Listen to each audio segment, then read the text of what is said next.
Sveiki, naujas mėnuo, tai naujas nuolaidos kodas. Šį mėnesį nuolaidos kodas yra TikTok santykiai. Jie gausite net 10 eurų nuolaidą santykių analizai. Tai šiandien ir parodysiu, kokia ta analizė yra, kaip aš ją atlieku, kas ją įeina. Tai dabar, kas žiūrite, pagalvokite apie kažkokius santykius su tam tikrų žmogumi ir pasižiūrėsime į tuos santykius iš 3 pusių. Jūsų mintis jausmai, kito žmogaus mintis jausmai ir santykių perspektyva. Tai pirmiausia, pasižiūrėkime jūsų mintis jausmai.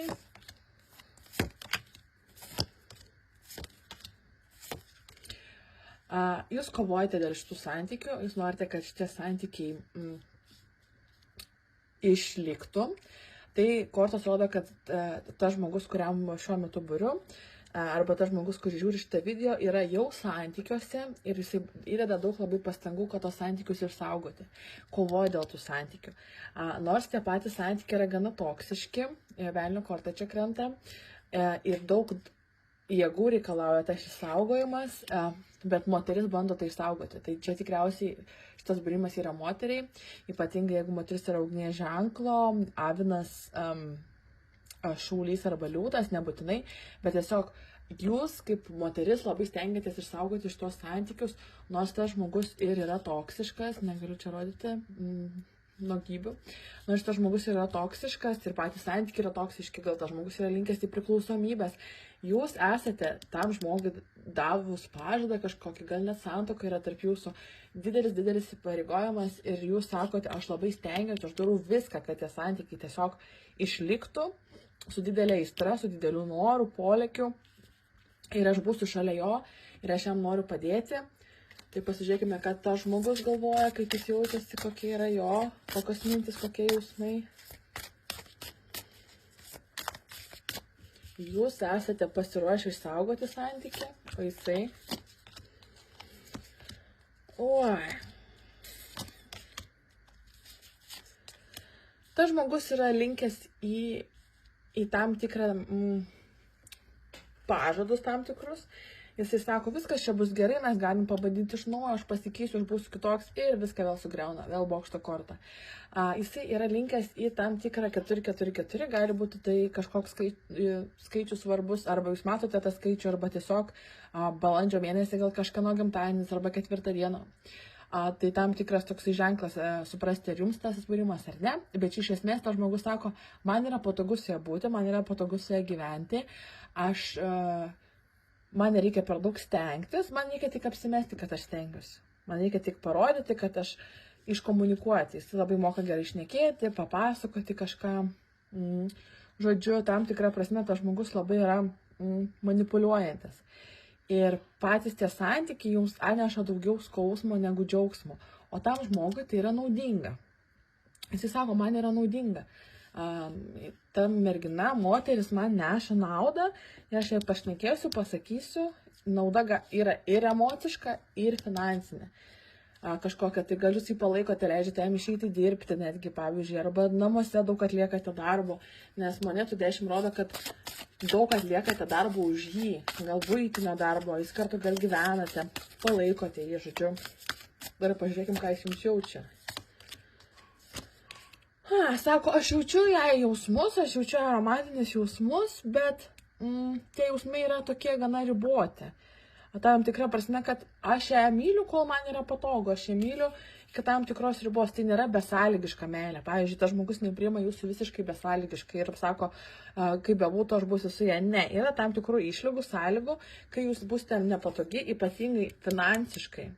Jeigu jūs dabar nedirbate, arba negalite dirbti, arba neina šitai santykiai kažkokio finansinio dalyko, jis sako, aš ilgai nekovosiu su to, gali būti, kad jūs keliat konfliktą, kad eik dirbti, arba daugiau uždirbti, arba tu nepakankamai kažką darai finansiškai, nepakankamai įdėdi kažkokį indėlį.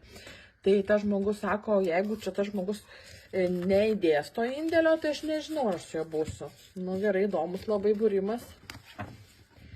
Pasižiūrėkime, kokia yra šitų santykių perspektyva. Ko tikėtis iš šitų santykių? Ko tikėtis? Kas gali būti?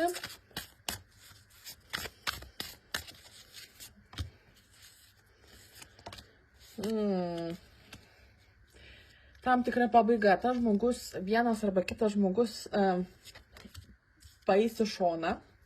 Tai nebūtinai gali būti kažkoksai tai išdavystė, tarkim, susiras kitą žmogų, arba moterį, arba vyrą, ne, gali būti tiesiog kažkoks trečias dalykas, gali būti ta priklausomybė, ypatingai jeigu yra priklausomybė alkoholiui. Gali būti, kad ta priklausomybė vėl išlis, arba atsiras kažkas svarbiau tam žmogui, darbo reikalai, arba dar kažkas, žodžiu. Aš nematau vieno asmens, kad tai būtų išdavystė fizinė, matau labiau, kad atsiras kažkoks naujas faktorius, kuris bus jam svarbesnis už santykius arba už jūs kartu. Ir tai sukels jums tokį skausmą, netgi santykių baigti gali sukelti.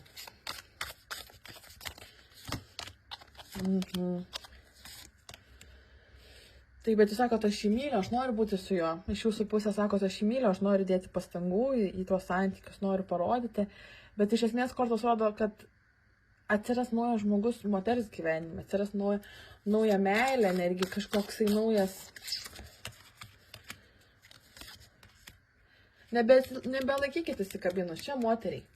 Tas vyras bandys jam patogu šiuose santykiuose būti, todėl jis bandys išsaugoti tą santykį, bet moteriai, tai, kuri žiūri šitą video ir kuriai atitinka visas šitas būrimas, kortos sako, paleisk, nebelaikyk įsikabinus, paleisk, tau likimas, likimo ratas, turi geresnį asmenį, tikrą meilę, kuri ateis į jūsų gyvenimą. Tai jeigu jūsų pasirinkimas likti šiuose santykiuose, tai aišku, galite likti, bet žinokite, kad visą laiką bus kiti dalykai prioritetai, ypatingai alkoholis, narkotikai, priklausomybės kažkokios, toksiškas elgesys. Bet jeigu jūs priimsit sprendimą išeiti, palikti tą žmogų, kortos rodo, kad gali būti likimas jums atnešti kitą žmogų, kuris bus tikra meilė ir parodys, kokie yra tikri santykiai. Tai labai yra pagirtina, kad jūs kovojate dėl santykių, kovojate dėl savo įsipareigojimo, dėl mylimo žmogaus, bet kartais reikia pasverti, ar ta kova yra verta to, ką jūs duodate ir darote. Tai primenu, jeigu norite panašaus būrimo apie savo santykius šį mėnesį -10 €, jeigu man parašote ir panaudojate kodą TikTok santykiai. Tik šitame video tai pasakysiu, daugiau nesikartosiu. Tai jeigu pamatėte, išgirdote, būtinai parašykite man Instagrame arba Facebook'e. Ir jeigu tiko jums šitas būrimas, pakomentuokite. Sėkmės!